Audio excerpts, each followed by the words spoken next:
Bon, comment ça va? En ce dimanche, vous êtes nombreux, ça fait plaisir à voir. Et c'est parfait parce que notre prochain invité, vous le connaissez je pense, est l'un des candidats de Top Chef les plus drôles et attachants de l'histoire de l'émission, l'un des plus doués aussi. Lui qui a gagné le célèbre concours de cuisine en 2018 avec un parcours quasiment sans faute, presque aussi impeccable que ses cheveux impeccablement gominés en arrière. Et après ça, il a décidé de s'installer chez lui, de revenir chez lui par loyauté envers sa contrée, à Saint-Omer, parce qu'il porte le Nord au cœur. C'est un fils de boucher charcutier, et avec sa femme Carla, ils ont mis à l'eau leur restaurant Bacove, donc, où ils disruptent le gastro avec des recettes qui regardent vers la Côte d'Opale, et son parc naturel, foisonnant de bons produits dont on va aussi parler. Mais Camille maîtrise les techniques du monde, apprises pour beaucoup chez son grand mentor émérite Marc Meurin, quand il était au château de Beaulieu. Là aussi, vous verrez que ce chef n'oublie pas d'où il vient. Mesdames et messieurs, Camille Delcroix.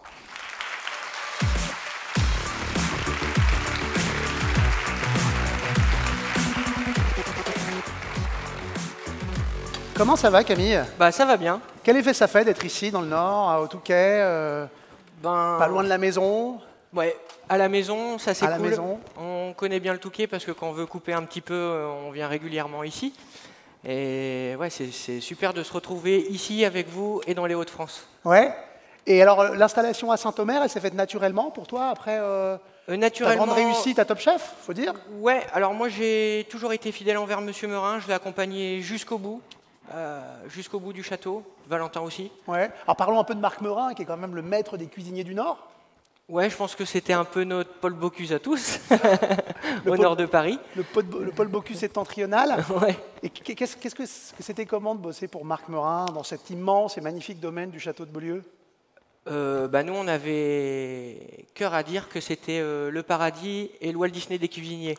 Ah ouais? Parce qu'on avait tout le matos qu'on voulait. On travaillait dans un cadre et dans une ambiance qui était super, avec des gens extraordinaires. Moi, j'ai beaucoup appris avec Monsieur Meurin et aussi avec son chef exécutif, Philippe. Ouais. Et ça a été... le Toys R Us du cuisinier, quoi. Ouais, on avait tout ce qu'il fallait. Ouais. Et donc ça, évidemment, ça aide ensuite à donner de la puissance à sa technique culinaire, j'imagine. Bah ouais, parce qu'on n'avait pas le droit de dire on ne sait pas faire, parce qu'on avait tout. Et ça, c'était bien, parce que tous les jours, on se remettait en question. Et même à la fin, avec Sébastien Renard, pour ceux qui connaissent, qui passent en ce moment à Top Chef, on se tirait un peu trop la bourre. Et quitte à changer toutes les semaines une entrée ou deux, on se faisait un peu disputer parce que imprimer les cartes, ça coûte cher. Ouais. Ouais. Et alors Sébastien Renard, qu'on voit en ce moment aussi briller dans Top Chef, qui travaille dans tes cuisines depuis un moment, avec toi? Sébastien, il a travaillé 5 ans au château et là c'est un peu le fils du vent, il vient à gauche, à droite, il dépanne les copains. Cuisiner aux semelles de vent? Ouais, c'est ça. Ouais. Il dépanne les copains et il va sur 800, il vient de temps en temps à Saint-Au. Ouais. Alors parlons un peu de Top Chef, évidemment, on ne va pas faire comme si ça n'existait pas, tu as gagné ce concours de cuisine, tu as fait quelques blagues assez admirables dans cette émission, tu as notamment appris à Philippe Etchebest que voulait dire le mot roots, un jour où tu cuisinais en forêt. Oui. Bravo, bravo Camille. J'ai appris un truc. Et alors, j'ai une question à te poser aussi un peu plus réaliste, disons, un peu plus ancrée, c'est qu'est-ce que ça t'a permis Top Chef? Qu'est-ce que ça a permis dans ta carrière de cuisinier? Je pense que c'est plus la réflexion qu'on a après derrière quand on crée quelque chose, quand on fait quelque chose.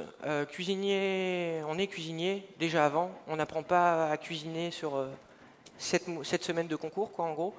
Je pense que c'est plus la réflexion qu'on a derrière et comment on va... Il nous disait tout le temps essayer de raconter quelque chose, quoi, provoquer une émotion. Avant, j'étais un robot.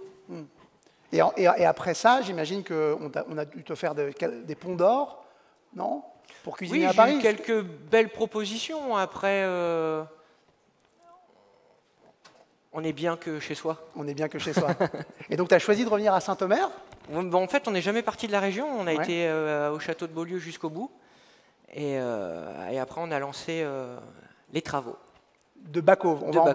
On va en parler. Alors, quelle est cette magnifique Alors aujourd'hui, on va réaliser sur le plan de travail une recette autour de la truite. Je travaille avec une pisciculture à Affringues, juste à côté de Saint-Omer.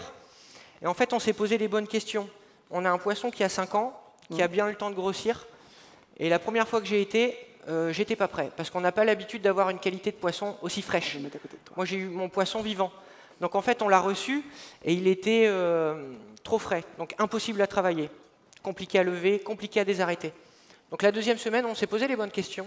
On a dit qu'est-ce qu'on va pouvoir faire pour travailler ce produit dans des bonnes conditions et pour qu'il soit le meilleur possible. Donc on a fait une technique qui s'appelle Ikejime, donc directement à la pisciculture. Donc en fait, on fait une mort cérébrale instantanée au poisson. Donc on a un poinçon qu'on vient mettre directement entre les deux yeux, donc on arrive dans le cerveau. Et après, on a une aiguille souple qu'on vient insérer tout de suite dans la moelle épinière.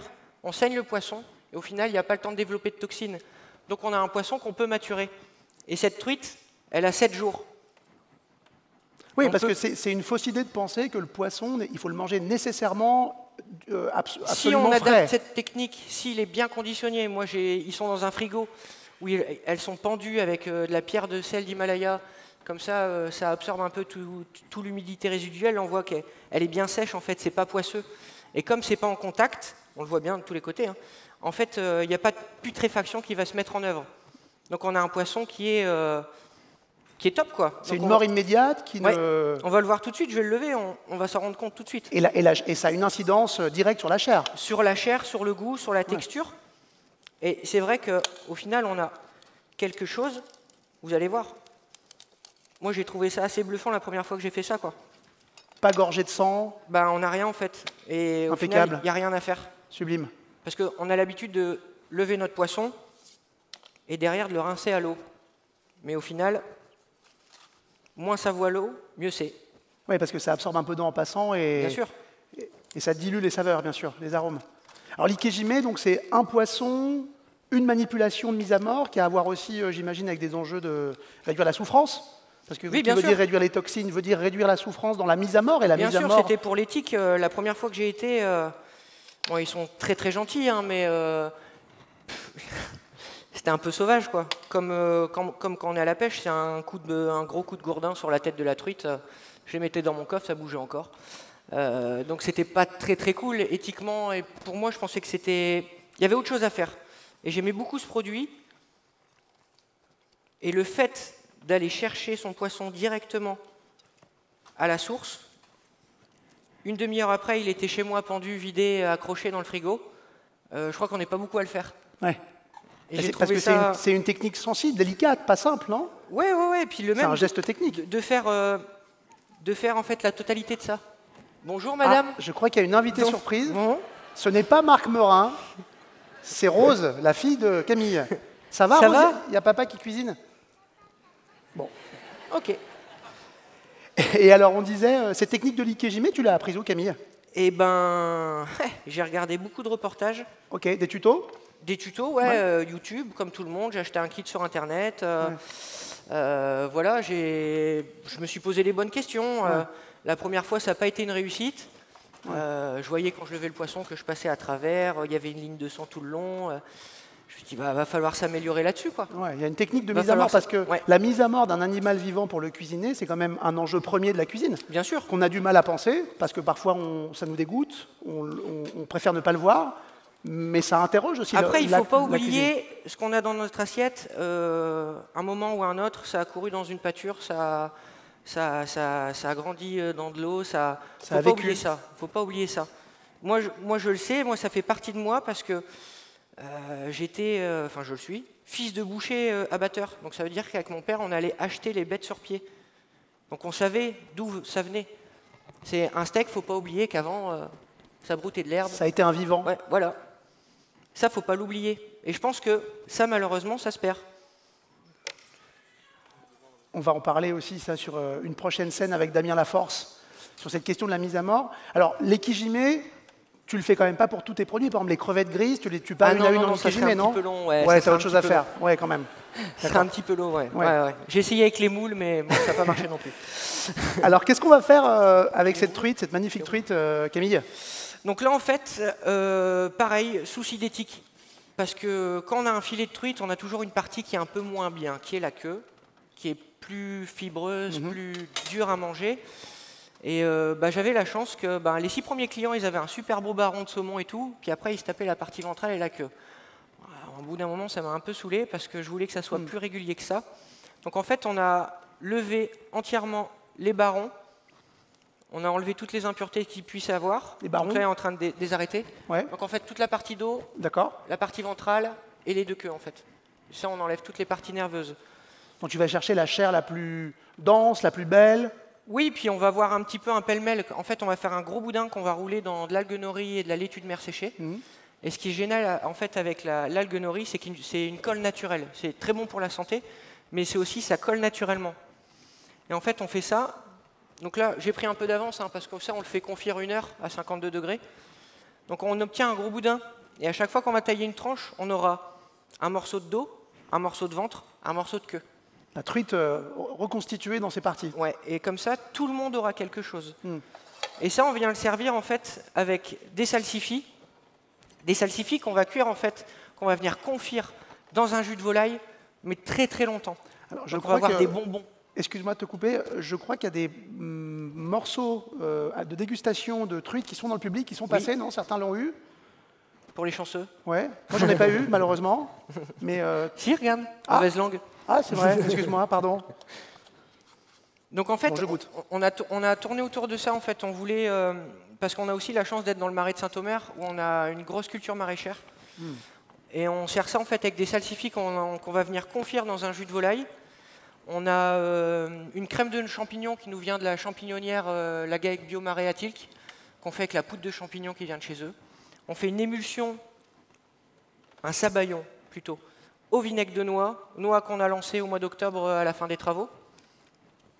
Et au final, on s'aperçoit qu'on a une assiette qui est, pour les principaux produits, dans un circuit de 20 km autour du restaurant. Et j'ai trouvé ça plutôt cool, parce que au final, on s'est rendu compte qu'on pouvait faire quelque chose d'assez atypique avec des produits, au final, un peu oubliés. Le salsifis, je pense qu'il n'y a plus beaucoup de gens qui en mangent chez eux. Pourtant, c'est super bon quand c'est bien cuit. Et donc, ouais, on essaye croquant, bien embeurré, bien lustré. Ouais. Alors, parlons un peu aussi de ta région, de ton coin, de Saint-Omer spécifiquement. Je crois qu'il y a un marais pas loin. T'aimes les salsifis, tu aimes manger. Ouais, il y a un marais près de Saint-Omer qui est une sorte de petit vivier foisonnant de biodiversité, non? Oui, on a le marais qui se compose de plus de 700 km de canaux. Donc il y a de quoi faire. Et il y a encore une quarantaine de maraîchers qui travaillent comme avant. Et ça, c'est plutôt cool. Et maintenant, moi, ce que je suis en train de faire, ça va me prendre du temps, c'est qu'il va falloir un peu diversifier toute cette culture parce que se sont beaucoup arrêtés choux-fleurs, carottes, artichauts, poireaux. Les grands classiques de la région. Ouais. Et au bout d'un moment, voilà, là, on est arrivé dans une période où on n'est pas encore dans le printemps. Asperges, chou-fleur, c'est pas encore sorti. Et on attend au final nos légumes printaniers. Moi, je suis encore sur ma carte d'hiver. Donc c'est là où aussi on voit les limites de travailler en circuit court. Moi, mes asperges, elles commencent la semaine prochaine. C'est des contraintes de saisonnalité, de climat. Effectivement, les asperges arrivent ici plus tard que dans le sud. Oui, et les encore fraises, les asperges, pareil, je les ai pas sur le marais, je les ai sur Saint-Paul-sur-Ternoise parce que le marais, c'est une terre qui est très lourde, très riche en tourbe. Donc on n'a pas d'asperges. D'accord. Et alors parlons aussi peut-être des canaux et peut-être du nom de ton restaurant, parce qu'un back-off, moi je ne savais pas ce que c'était, je t'avoue, avant de me renseigner sur la question. C'est une barque typique de Saint-Omer. C'est les barques des maraîchers. C'est une marque de maraîchers. Ouais, c'est une barque de maraîchers. Ils ont la back-off et les scuts, c'est le nom de mes deux menus, parce qu'on voulait faire un petit clin d'œil au final à cette culture maraîchère. En fait, la back-off, c'est un bateau qui fait 9 mètres de long et 1,50 m d'envergure. À fond plat. À fond plat, et il pouvait mettre jusqu'à 7 tonnes de marchandises dessus. Surtout des choux-fleurs, j'ai lu, non? Ouais, chou-fleur, artichaut, ouais. C'est un chou-fleurier flottant. Exactement. Traditionnel. Ils mettaient même du bétail ou même des petits tracteurs. Et donc la métaphore est belle. Ton restaurant, c'est un navire qui coule sur l'eau, plein des produits de la région. C'est pas un navire, c'est une petite barque pour l'instant. C'est une petite barque, c'est une barquette. C'est une barquette. Alors qu'est-ce qu'on fait là? Donc là, on va glacer les salsifis dans le jus de volaille. Non, mais les salsifis, c'est une merveille. Hein. Ils ont mauvaise presse, mais quand c'est glacé, c'est absolument Quand c'est bien délicieux. cuit, quand c'est fondant, parce qu'on a toujours peur, le salsifis, c'est croquant. On a toujours, encore une fois, le cliché de la cantine, comme la betterave. Voilà, c'est un légume. Lui, c'est du boulot, ça demande de la cuisson. Mais quand c'est bien fait, et là, moi, je le compare toujours à des bonbons, parce qu'au final, pendant le service, ma casserole est toujours en route, et on obtient comme un bâton de réglisse. C'est hyper gourmand. Oui, ça vient lustré, brillant, tendre. Le grand moment. Waouh. Donc là, on va les laisser jusqu'à la fin de la masterclass. Salsifis en jacuzzi. Exactement. On va les laisser tranquilles. Ok, on les laisse tranquilles, on laisse se baigner, ouais, on laisse prendre le bain. On fait le petit bain. Et qu'est-ce qu'on fait alors en attendant? Et Valentin, à côté, il a lancé au final le sabayon à la noix. D'accord. Donc, jaune d'œuf, émulsionné, avec un peu de vinaigre, de l'huile de noix. Et ça, on va venir le monter au beurre clarif. Donc on va voir, si vous voulez, comme une hollandaise ou une béarnaise, aromatisée à la noix. C'est le même principe. Donc une sauce très onctueuse. Très onctueuse, mais il faut bien la faire parce qu'on appelle ça des sauces instables. Ouais. Ça peut vite trancher. Ça peut vite trancher. Donc il faut un peu de technique. Et d'ailleurs, dans ta cuisine, il y a pas mal de techniques, non, Camille? Non. Alors, M. Morin, il disait un truc, la cuisine, c'est 80% d'astuce, 20% de savoir-faire. Donc au final, il faut, quand on fait quelque chose, il faut savoir Moi, j'avais un maîtriser. prof qui disait, j'ai pas fait de cuisine, mais qui disait faire un beau boulot, c'est 10% d'inspiration, 90% de transpiration. Ouais, c'est ça. Ça va un peu ensemble, non? Ouais, c'est ça. Bah, moi, c'est comme au final cette truite. La première fois qu'on l'a mis au menu, c'était pas ça. Et j'ai une recette qui a évolué au fil du temps, en fait. Là, je suis peut-être à la 5e ou 6e version depuis qu'on a ouvert. Les garnitures ont changé, la méthode de cuisson a changé. On est vraiment parti sur. Mais rassure-moi, ce rouleau de truite, si tu le mets dans l'eau, il se met pas à nager, non? Non, non, non. D'accord. Même s'il est kijimé. Ouais. Il ressuscite pas par l'ikejime, non, par la magie de l'ikejime. Donc là, vous allez voir, au final, Wow. on va monter ça à la caméra. C'est magnifique. Une magnifique marbrure, on dirait une tranche et en fait, de cylindre de marbre. C'est la nori qui va venir coller tout ça. Ça a un pouvoir, je sais pas, quand vous mangez des sushis, ça vous colle un peu au doigt. Donc en fait, cette nori, on l'a pulvérisée avec de la laitue de mer. On est venu rouler chaque morceau dedans, rouler dans le film. Et après, on cuit ça 52 degrés pendant 1 heure. Comme vous voulez. Et ça dans joint de l'eau, les éléments. dans de l'huile. Voilà, il y a une coagulation qui se passe. Donc au final, on a quelque chose qui s'agglomère. Et on a une super belle tranche. Je vais montrer. Quel côté. Voilà. Vous voyez? Sublime. Donc on a un truc qui est super. Juteuse. Très juteux. Ça a gardé son et au gras. final, moi, ça m'a rappelé un truc. J'ai pas fait exprès. Hein. Mon père à Noël, il faisait des saumons Bellevue avec la mayonnaise et tout. À l'ancienne. Ouais, mais au final, c'est ce qu'il y a de super bon. Un plat giscardien, on pourrait dire. Ouais. Et on s'est retrouvé meilleur. avec ça au final. Quelque chose de très confit, gourmand. C'est encore juteux, c'est soyeux. Ouais. On n'a pas ce côté qui est sec qu'on peut retrouver sur le saumon ou la truite. Donc là, on voit, les salsifis, ils commencent à être plutôt jolis. À être bien, elle commence à être bien bronzée là. Donc ça, plus ça dure longtemps, mieux c'est. Ouais. À la fin, moi, je les laisse au moins 1 heure dans le jus de volaille. Et on a quelque chose qui est très confit. On coupe, c'est juteux. Bien enrobé. Ouais, et puis c'est bien aussi de ramener aussi un peu de, on va dire, d'animal dans une recette avec du poisson. Moi, j'aime bien toujours mettre un petit jus de viande parce que la puissance d'un jus de viande, ça ramène un peu de corset, de peps. Un peu de Surtout, profondeur. Ouais, de la truite, c'est un poisson qui est très gras. Donc c'est pour ça aussi qu'on a fait le sabayon à la noix pour justement réveiller cette douceur au final parce que c'est très très très très doux quand on mange. Très doux, très gras, pas très iodé aussi. Peut-être que c'est ça pas va iodé, compenser cette puissance, tu vas la compenser par la viande. C'est pas iodé, il n'y a pas de profondeur. sel, il n'y a rien du tout. Donc je sais pas, pour ceux qui l'ont mangé, est-ce que vous avez eu ce côté vaseux de la truite? Pas du tout, parce que ça a été bien fait dès le départ. Comme on l'a ikejimé, comme ça a été brossé à l'intérieur, il n'y a plus d'impureté, il n'y a plus de sang. Puis après, moi, je travaille avec un mec, sa pisciculture, il fait super bien ça, quoi. Ouais, c'est du granule 100% végétal, sans OGM. Il n'y a pas de bêta-carotène ou pas de farine animale. Protéines de crevettes pour que le truc il soit rose de l'espace, quoi. Ouais, rose de l'espace. Et quelquefois, elles sont toutes blanches. Hein. Là, on le voit à la cuisson, elles sont quand même très pâles. Et puis tu me disais, quand on a discuté pour préparer cette rencontre, que quand tu l'ikejimais, cette truite, elle était raide comme la justice ensuite.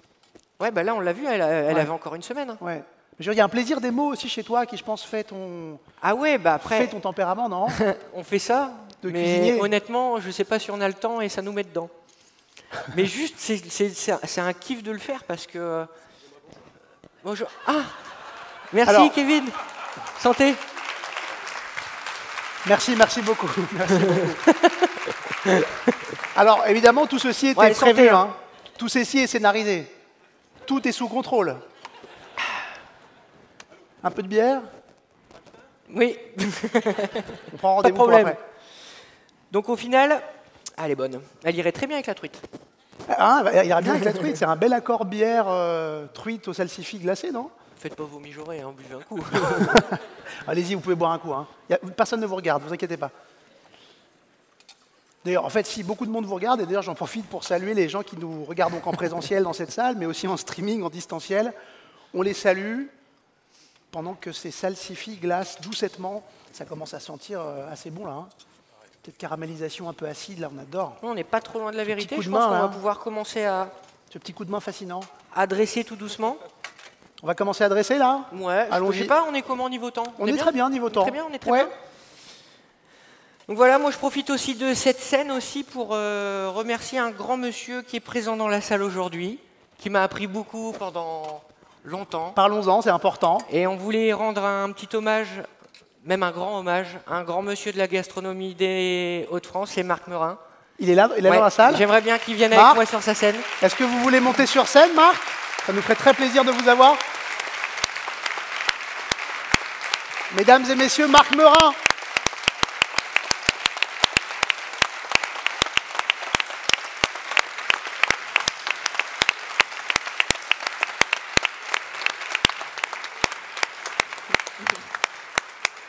On est ravis de vous avoir, Marc. Merci beaucoup de venir. Camille voulait vous rendre un bel hommage. Oui, et puis ça, c'est quelqu'un qui a travaillé à la maison aussi. Il y en a un qui est caché là aussi. Où est le micro? Il y en a un qui est caché là. Monsieur Renard. Bien, Sébastien. Marc, le micro pour vous. Oui, bah écoutez, Sébastien Renard, messieurs, dames. Mais reste, Sébastien, reste avec nous, on a un micro. Alors, Marc, je sais pas comment tu Faut s'appelles. dresser les mecs. Hugo, eh ben voilà, je connais pas Hugo. Hein. bon, c'est la famille, là, c'est les... Oui, Ouais, oui. c'est ça. C'est la meurinade. Ouais, c'est ça. Ouais, c'est une belle meurinade. Et on voulait Parlez un peu profiter plus de dans le ça micro, parce s'il vous que plaît. Collez-le monsieur et au madame menton. Meurin, ils ont vendu pendant la période Covid.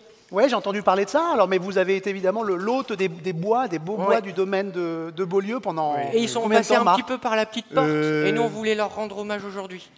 Voilà. Oui.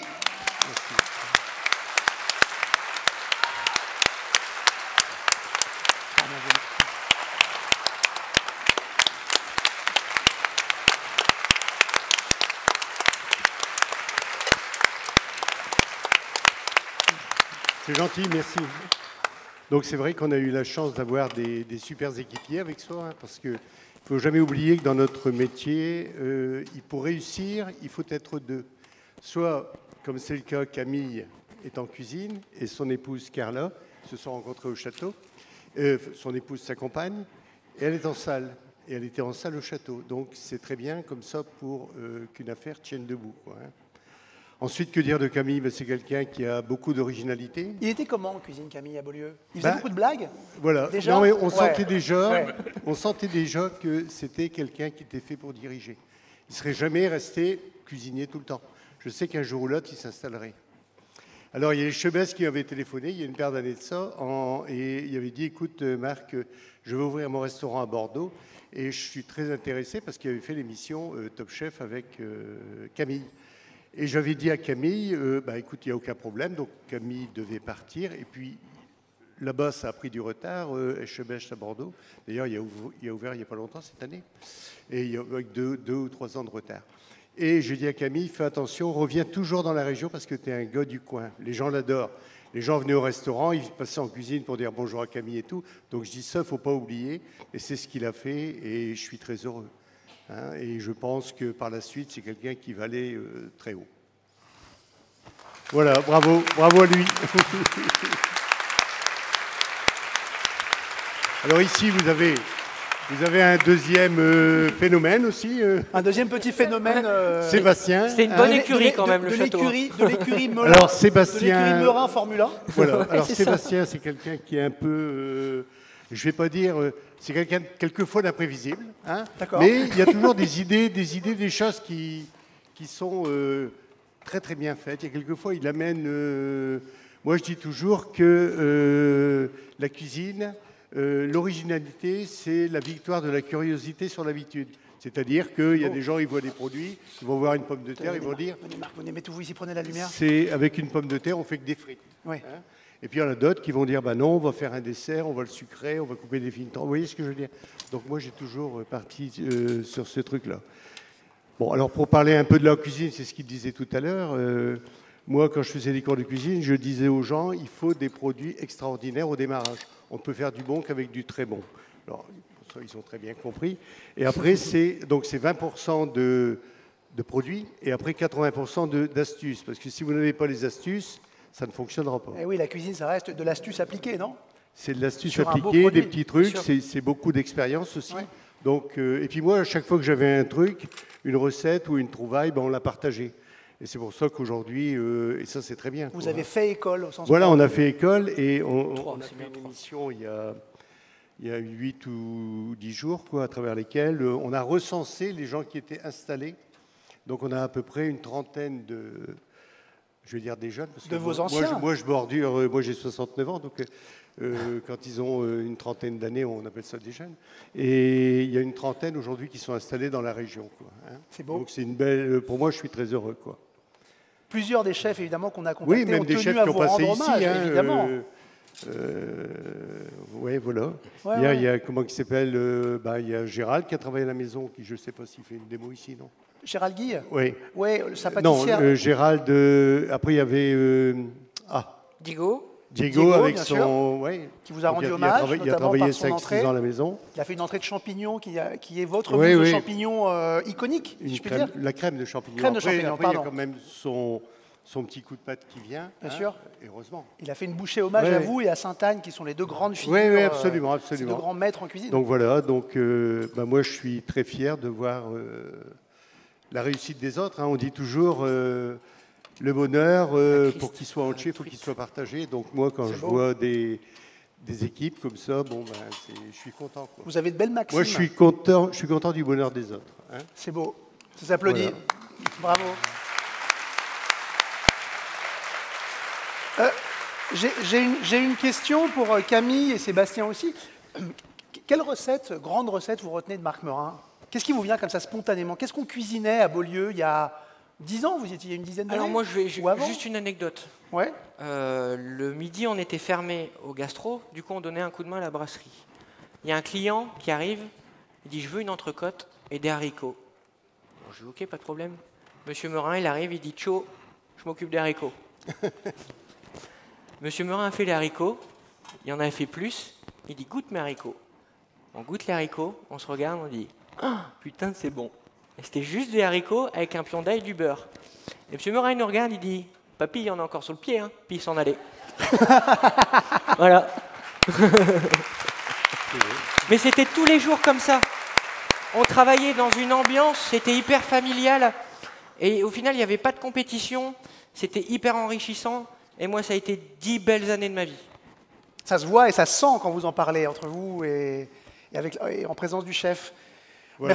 Merci Maintenant, beaucoup. ben, hein, que ce soit Sébastien, Valentin, voilà, c'est des gens. On garde le contact, toujours, hein, bien sûr, hein. Bah, la preuve. Hein, de temps en temps, je vais faire un petit tour. Ben, je suis venu la semaine passée déjeuner chez toi. Ouais, Ouais. Ou la semaine d'avant, ça passe tellement vite maintenant. jeudi. Jeudi, ouais. Et donc voilà, on fait un petit peu le tour, on va partout. Maintenant, je suis en semi-retraite. Et donc, c'est vrai qu'aujourd'hui, on a une région qui est extraordinaire au niveau des produits. Et les gens, les jeunes chefs aujourd'hui, ben, ils cherchent beaucoup, quand on voit les recettes, à mettre en avant les produits de notre région qui, bien souvent, a été très mal méconnu. Les gens disent ouais, le Nord, ceci, cela. On l'a un peu et méprisé. le peu de gens À qui tort. viennent, voilà. Alors les Ouais. premiers qui ont découvert notre région sont les Anglais.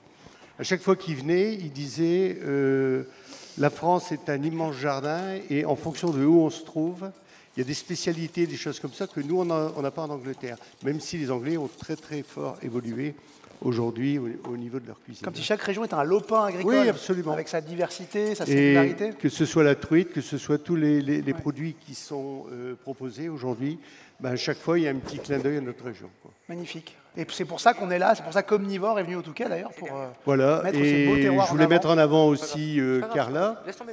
Et Oui, puis Carla, la effectivement. petite Rose. parce Rose, on l'a que déjà vu passer, elle a déjà fait un pestacle. Hein, elle Rose. tient la salle au Bekov, là.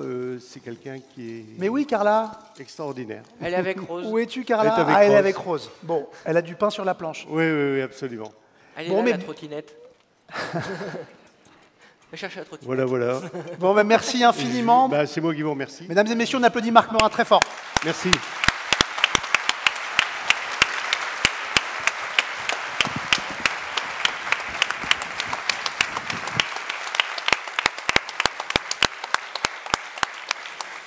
Très belle intervention. Merci Camille d'avoir proposé l'idée magnifique de faire monter le chef Marc Morin sur scène.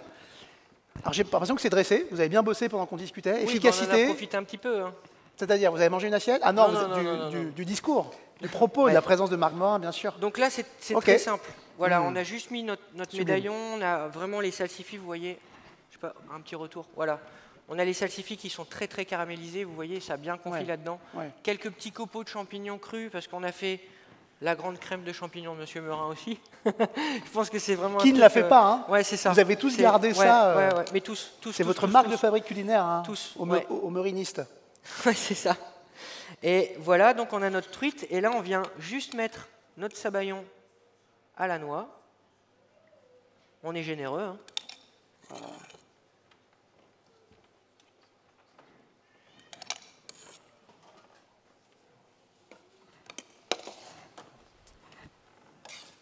Et dessus, pour un petit peu de gourmandise, et Bah faire oui. un rappel, sur notre sabayon, on vient passer un peu de microplane avec la noix, Un peu de gourmandise, s'il vous plaît. bien sûr.